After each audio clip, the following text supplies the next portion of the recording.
So Act 4 starts with Friar Lawrence and Paris entering Friar Lawrence's chambers, and we're going to hear them talk about the wedding, but we're also going to get a little bit of a plan from Friar Lawrence on how he thinks he's going to solve this issue of Paris and Juliet's marriage.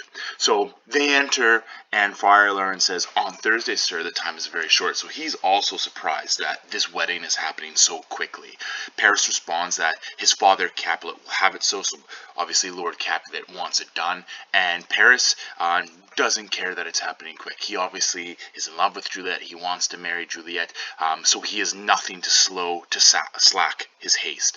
Friar Lawrence says, "You don't even know the lady's mind.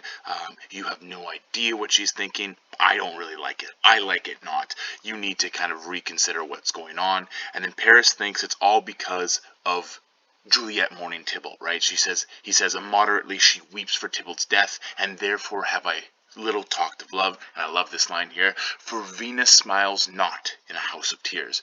Remember that Venus is the god of love, so when there is a house of mourning, a house of sadness, a house of tears, Venus and love will not shine, will not smile on it. Lord Capulet, he thinks that it's dangerous that Juliet has spent so much time weeping and being sorrowful over Tybalt, and his wisdom hastes our marriage to stop her tears. So Capulet thinks that this marriage is going to make her happy. It's going to stop her sorrow. If Juliet just had someone to console in, to confide in, like Paris, then she would be okay. And so this is why the marriage is such a rush. Now do you know the reason of this haste? Friar Lawrence, he says to himself, "I would I knew not why it should be slowed." So basically he's saying, I wish I didn't know why I had to slow down this marriage, aka I didn't know Romeo and Juliet were married. And then he says, "Look, sir, here comes the lady towards my cell," and Juliet enters. And Paris says, "Happily met, my lady and my wife." And then Juliet, obviously not pleased with what was going on, says, "That may be, sir, when may be a wife." So she's like, "You know what, I'm not your wife yet. I'm not happily met by you, so just slow your roll for a bit." And Paris says, "That may be, must be, love, on Thursday next." So basically saying you don't have a choice. You might say maybe when we're married. It's going to happen. It must be a must be. And then Juliet says, "Well, what must be shall be. So whatever happens, happens." And then poor Lawrence is like, "Oh, well, isn't that for certain, right?"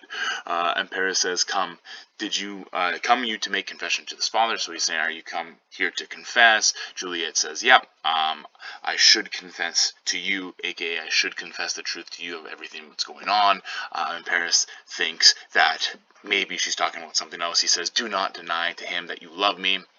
And then she's like, "I'll confess to you that I love him." So she's like, "I'm not going to confess to Friar Lawrence that I love you. I'll confess to you, Paris, that I love Friar Lawrence." Or perhaps she means I love him, aka I love Romeo. Paris says, "So will ye. I am sure that you love me. I'm sure that you are in love with me. I'm sure you want to get married. If I do so, it will be of more price being spoke behind your back than to your face." So she says, "Oh, well, you know what? It's more worthy if I say I love you behind your back. It's more worthy if I say I love you to Mr. Friar Lawrence. So I'm going to go do that. I'm going to go talk to him instead of talk to you." And then Paris says, "Oh, poor soul, your face is much abused with tears. You look like you've been crying. Your eyes are probably bloodshot, shut, and maybe a little bit swollen. So she's not looking her best right now because she's been crying a lot." And Juliet says, "The tears have got small victory by that, for it was bad enough before their spite." So basically saying my face was already kind of ugly before that. And then Paris says, "No, no, no, like you wrong. You do more worse to yourself, to your face by saying that, right? Like don't talk negatively about yourself," is what Paris is saying. And then Juliet basically says, "It's not slander if it's true, right? And what I say, like I say it about myself, so you don't really get to chime in with any comments. I'm talking about myself, so that's kind of my own truth. So like, step off." Paris says, "Thy face is mine." Easy, Paris. The face is mine, and thou hast slandered it. So basically saying, you're mine right now, like, we're going to be married, and for you to say something bad against yourself is kind of saying something bad against me, and I won't allow it. And Juliet says, "It may be so, for it is not mine own." So she kind of understands that maybe fate isn't on her side right now. Obviously, Lord Capulet is pushing her one direction, and she doesn't have a lot of choice in what she can do right now. And then she asks Friar Lawrence if he is free for a confession at this time. Friar Lawrence says, "My leisure serves me," so yes, I do have time. And then he turns to Paris and says, "Obviously, this is something her and I have to deal with alone. Can you leave?" And then Paris says, "God shield, I should disturb devotion." So, like, of course, like, I wouldn't disturb her confession. "Juliet, on Thursday early I will rouse thee," kisses her, and then says goodbye. So Paris leaves, and then Juliet's like, "Oh, shut the door, and when thou hast done so, come weep with me, past hope, past cure, past help." So basically, like, this situation is a mess, and I don't see a way out of it. Friar Lawrence says, "Oh, Juliet, I already know that grief, so, like, I already know what's going on. I've been kind of filled in with this marriage to Paris. It strains me past the compass of my wits, so it's almost like a problem that's too hard to solve, and I don't know if there is anything I can do to kind of stop it, and you must marry him on Thursday," which is quite the issue. And then Juliet says to Friar Lawrence, she says, "Tell me not, friar, that thou hearest of this, unless thou tell me how I may prevent it." So basically saying, don't tell me that you know my situation, don't tell me you heard of everything going on, unless you have a solution to help me. "If in thy wisdom thou canst give no help," so obviously he is smart, he gives good advice. "If you can't help me, but call my resolution wise." So she has a solution to this problem, and she shows him the knife. She says, "And with this knife I'll help it presently." So basically saying, if you can't give me another solution, I'm just going to kill myself.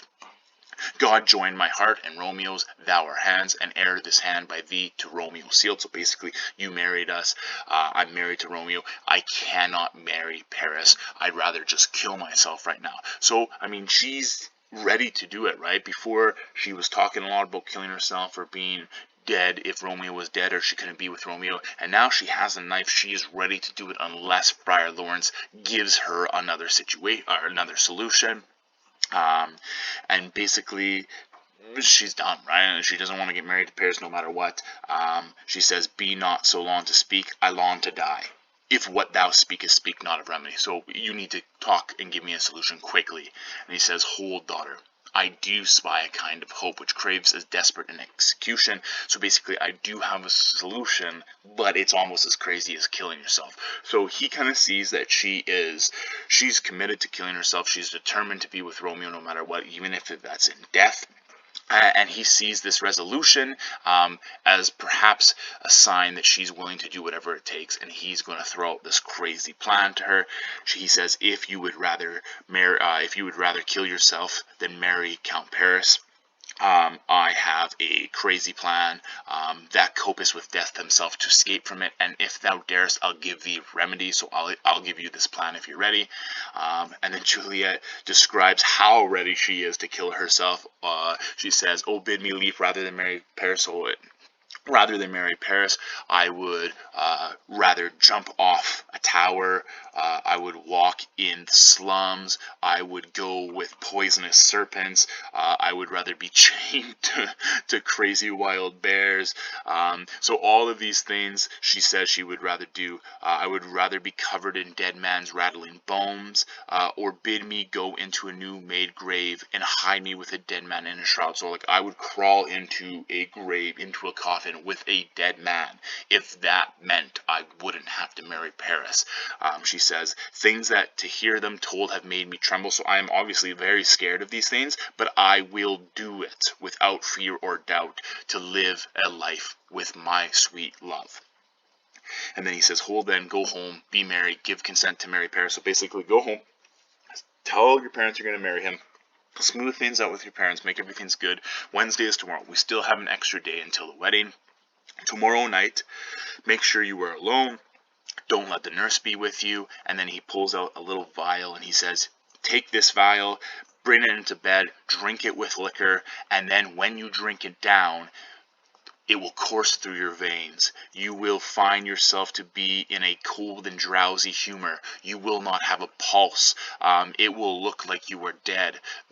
Your lips will go cold. Your cheeks will turn pale. Your eyes will look like they're lifeless. You will be still as a corpse.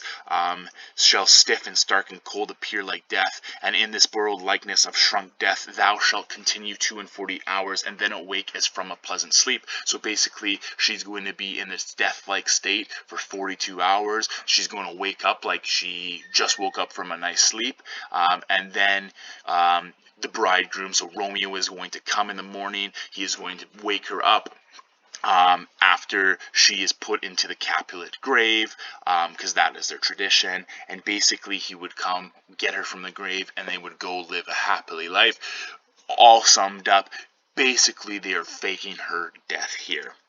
Juliet is game. She says, give me, oh, tell me, not, oh, tell not me of fear. So basically, like, I'm not scared, I want to do it. Friar Lawrence gives her the vial and says, hold, get you gone, be strong, prosperous, and resolve. I'll send a friar with speed to Mantua with my letters to thy lord. So basically, like, I'll send a messenger to Romeo. I will let him know that you are going to fake your death. I will let you know of the plan, and then he'll come, and you guys can go to Mantua and live happily ever after. And then Juliet says, love, give me strength, and strength shall help afford. Farewell, dear father. And then they both leave. So now we have the solution from Friar Lawrence on how Romeo and Juliet can actually be together, despite everything that's going on.